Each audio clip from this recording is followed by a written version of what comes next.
My name is Anna Hawkins. I'm from Manly, and I've been in Iowa for 6 years.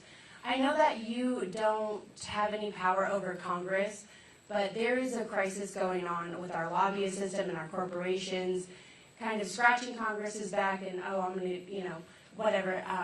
But what are you able to do, or what is within your realm to be able to get more of Congress's interests aligned with American interests versus corporations? Brilliant. Thank you for that question. So I'll say a couple of things. First of all, the real people who make the laws are not the people in Congress. They're the people in the three-letter government agencies in Washington, D.C. I mean this literally. Okay, and the media is going to report this afterwards, and that's fine. I mean this quite literally. I believe that most, that is to say over 50% of the federal regulations today that have the force of law are unconstitutional. And we will rescind them on day one because they failed the test of West Virginia versus EPA, probably the most important Supreme Court case of our decade. Last year it came out that said that if certain regulations of the EPA applying to the coal industry were unconstitutional, that's what the case said, because Congress never gave the EPA that power. Well, if that actually fails the test of the Constitution, then literally most regulations, from the FDA to the EPA to the FTC to the SEC to the CDC on down, are actually also unconstitutional. That gives me, as the president, the power on day one to say we're day one rescinding those federal regulations. Take a pen, they're done across the board. And furthermore, that we are reducing the size of the federal employee headcount by over 75%. That's actually a big part of then how we address corruption in D.C. Because those people are the ones shadow writing the laws, the budgets, and then they hand it over to Congress. These people are just puppets, right? They don't read it. I'm not kidding you. I know most of them. They just shepherd it on through. They do what they're told to do, play their part on television, and hope to get a slot on cable news that night. Like, that's really the way it works in Washington, D.C. So once you have actually laid off the 75% of the people in the administrative state, that's really what helps us restore integrity in Congress. I do favor term limits for Congress, 3 terms for congressmen, 2 terms for senators. That's easy. That will require a constitutional amendment. So I'm honest with you guys. Constitutional amendment takes a long time to get through. I'm not going to promise you that I will get that done. I can't.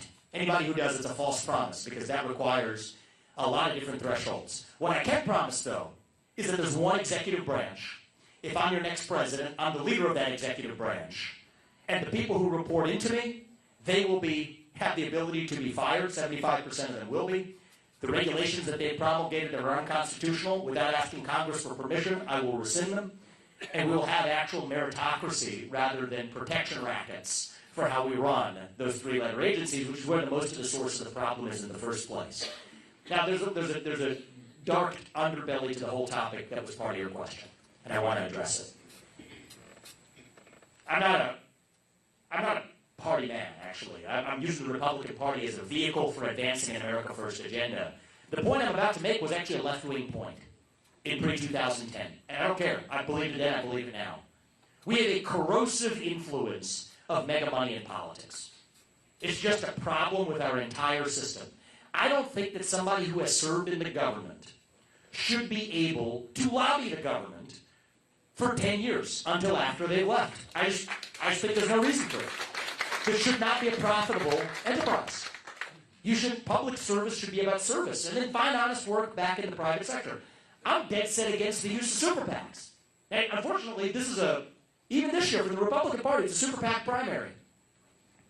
End up having a bunch of super PAC puppets. I'm a patriot who speaks the truth. If somebody wants to make a deal, if I'm the nominee, as I hope and expect to be, I'll face off with probably not Joe Biden. I don't think they're going to let him run against me, but whichever other puppet they trot along, I will make a deal with them and say, listen up. You disavow super PAC money. You don't show up at their event, say you don't want it. I'll do the same thing. See, the left used to say that in the pre-2010 era. Corporations aren't people. Well, now they've quietly gone the other way. But I think we have to set a better example. I'll make that deal with everybody in the Republican primary field right now. Disavow super PACs. There's maximums for what you can give to a campaign. $3,300 a piece to a campaign. And that's a lot of money for a lot of people, but it's not enough to buy off the politician class. Fine, that's the system we've got to have. It's an open offer. If everybody else on that debate stage next time accepts that offer, I will too. But we're going to have to lead by example. Until then, I have to compete, and we're going to do it that way.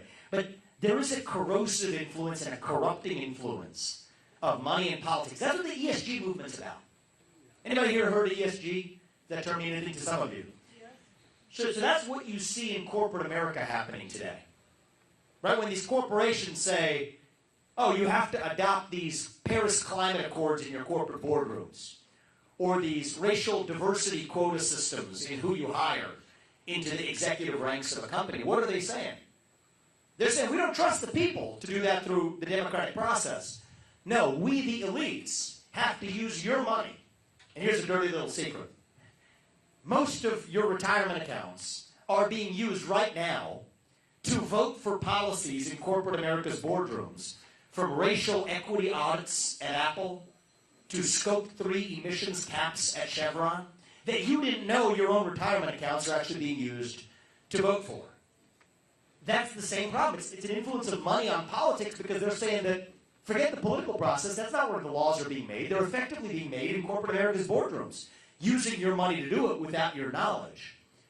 Now, I'm allergic to politics. I tried to solve that problem, and we made some progress through the private sector. The last company that I founded is a company called Strive.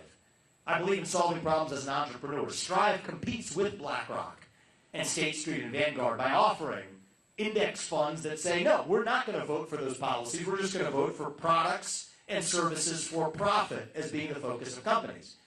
And that's been a success. And I'm glad I can make a small dent through the private sector that way. But these are symptoms of a deeper cancer in our country. And my reason for doing what I'm doing is not because I relish being the next U.S. president. Apoorv and I were talking about this the other night, right? I started at not 0%, but 0.0% in March, right? And then we had a gut instinct that we weren't going to get in this for the sake of going through the motions. We had a gut instinct that this was our purpose, that we're each put here for a reason. God doesn't tell us what his plan is, but he works through us. I think at this point now I'm pointing at second place in many of the national polls. We're very serious. We're getting a head start on picking the people who are going to be part of not just a cabinet, but the people who are going to help us even in the unspoken roles. I do not relish occupying the Oval Office for 8 years. Just be very honest with you. It'd probably be nice, right? And that's the sound going off in my head when I think about what those years are going to be like in the Oval Office. That's like the Situation Room is calling, right? So that's what it feels like to me. And I'm just be very honest with you guys. I've lived the full American dream. It'd be nice to ride around on Air Force One, sure it is, but it's not that much of an upgrade from what I do for the last couple of years in my life. Okay, this is a matter of service of what we're going to do for the next 8 years for the country. And I do think we have an opportunity to do in 2024 what Ronald Reagan did for this country in 1980. This cannot be a 50.1 election. We're skating on thin ice. This cannot be an election where MSNBC and CNN trot out the winner the Monday after the election. No. I don't think we have it in us as a country. I mean, I think that this could be bad if that's where we are. This has to be a moral mandate. A landslide minus some shenanigans is still a landslide, okay? And I think that I'm the only candidate in this race that can deliver that landslide margin. Bringing along, yes, young people into our movement, young and old, black and white, man and woman, doesn't matter. Look at the way we're running this campaign. We're going to the south side of Chicago, to Kensington in the middle of the inner city of Philadelphia. I don't call Zelensky, but I do talk to people in Maui who have been affected by fires that could have been preventable if the government actually did its job instead of standing for indigenous water rights. This is what it means to put America first. It means putting all Americans first. No state left behind, no city left behind, no American left behind. A multi-ethnic, working-class coalition to a landslide victory. That's our opportunity. I'm going to ask for your help in delivering it.